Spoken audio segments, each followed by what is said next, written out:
నాగర్ కర్నూలు జిల్లా బిజినేపల్లి మండలం లట్టుపల్లిలో కట్లపాము కలకలం సృష్టించింది. కల్లు సీసాలో కట్లపాము చేరింది. కల్లు సీసా తాగిన వ్యక్తి పామును గుర్తించి త్రుటిలో ప్రాణాపాయం నుంచి బయటపడ్డాడు. ఈ సంఘటనతో ఆగ్రహించిన గ్రామస్తులు దుకాణాన్ని ధ్వంసం చేశారు. కల్తీ కల్లు వ్యాపారులు స్థానికంగా అడ్డా ఏర్పాటు చేసుకుని కల్తీ కల్లును డ్రమ్ములలో మత్తు పదార్థాలు కలిపి విక్రయిస్తున్నారు. ఈ క్రమంలో కల్తీ కల్లులోకి పాము పిల్ల చేరింది. సీసాలకు నింపుతుండగా సీసాలోకి వెళ్ళింది. పామును గుర్తించకుండా కల్లును సీసాలోకి నింపి రాత్రికి రాత్రి గ్రామంలోని దుకాణాలకు సరఫరా చేశారు.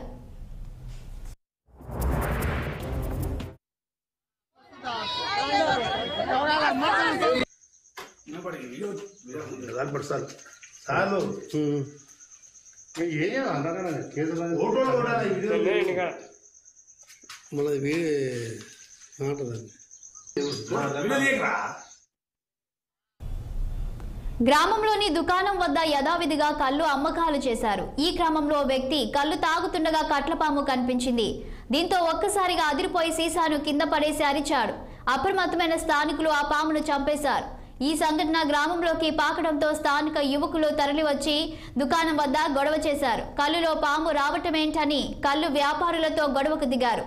కల్లు పెట్టెలను ధ్వంసం చేశారు. స్థానికంగా యువకులు ఆందోళన చేపట్టారు. కల్తీ కల్లును అరికట్టాలని డిమాండ్ చేశారు.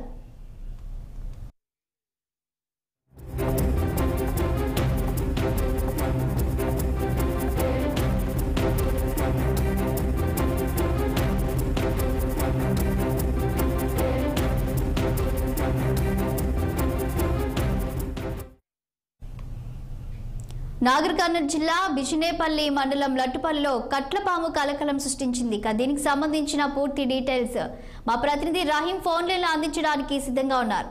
చెప్పండి రహీం, కట్లపాము కల్లు సీసాలో కనిపించడంపై గ్రామస్తుల స్పందన ఎలా ఉంది? కల్లు వ్యాపారి నిర్లక్ష్యంపై ఎక్సైజ్ అధికారులు ఎలాంటి చర్యలు తీసుకుంటున్నారు? Good morning Shalini. ఏదైతే కల్లులో కల్తీ కల్లు వల్ల చాలా మంది ఇబ్బందులు పడుతున్నది మనం చూస్తుంటాము. గతంలో చూసినట్లయితే మహబూబ్ నగర్ లో కూడా ఇలాంటి సంఘటన కూడా చోటు చేసుకుంది. అదే రీతిలో ఈ రోజు మళ్ళీ నిన్న నాగర్ కర్నూలు జిల్లా ఒక వ్యక్తి ఉపశమనం కోసం కూలి కళ్ళు తాగేందుకు వెళ్ళాడు. అందులో కట్లపాము రావడంతో కలకలం సృష్టించిందని చెప్పవచ్చు. దీంతో గ్రామస్తులు కోపంతో కళ్ళు దుకాణాన్ని ధ్వంసం చేశారు. అక్కడ ముఖ్యంగా చూసినట్లయితే స్థానికంగా ఉన్న బిజినపల్లి పోలీస్ స్టేషన్ కి సంబంధించిన ఎస్ఐ కావచ్చు, నాగర్ కర్నూలు సంబంధించిన ఎక్సైజ్ అధికారులు కావచ్చు, దీనికి ఎలాంటి ఫిర్యాదు రానందుకు మేము అక్కడికి రాలేమని చెప్పడంతో గ్రామస్తులు కావచ్చు, అక్కడున్న బంజారా జాతికి చెందిన వ్యక్తులు కావచ్చు ఈ యొక్క కళ్ళు దుకాణాన్ని ధ్వంసం చేశారు అని చెప్పవచ్చు శాలిని. ముఖ్యంగా చూసినట్లయితే అతను కళ్ళు తాగడానికి అక్కడ సాయంత్రం వేళలో కళ్ళు తాగడానికి అక్కడ వెళ్ళాడు. ఆ కళ్ళు తాగిన ఒక రెండు బుక్కలు తాగిన వెంటనే అతనికి ఏదో ఉన్నట్టు లోపల కనిపించింది. ఆ సీసాలో నుంచి బయటికి వేస్తే దాని నుంచి కట్లపాము అతని కళ్ళకు కనబడ్డది.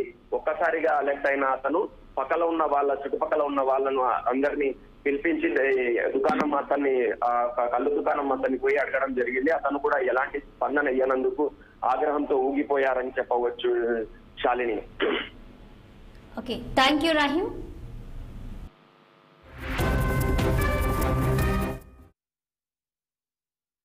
నేను 4 కళ్ళు పోయినా, కళ్ళు తీసుకున్నా 5 సీసాలు బాటిల్లో పోసుకున్న తర్వాత ఒక సీసా ఏం చేసినా తాగితే సీసా మొత్తం తాగినా ఇంకా సగం సీసా ఉన్నది. అది చుట్టుపక్కల వాళ్ళకి చూపెడితే ఇంకా పాము అని చెప్తూనే ఉంది. ఇప్పాల తండలు, ఎర్రబిడ్డ తండలు అందరు చుట్టుముట్ట కూర్చున్నారు వాళ్ళు. అయితే పామే కనిపిస్తుంది, అది బతికే ఉన్నది. అది బతికే ఉన్నప్పుడు ఆ ఈడియాంగ్ చూపెట్టడానికి వస్తే ఆ ఈడియాంగ్ ఏం చేసింది, ఇక చీరలో దాబెట్టుకునేది సీసా దాబెట్టుకొని అక్కడ పారేసింది.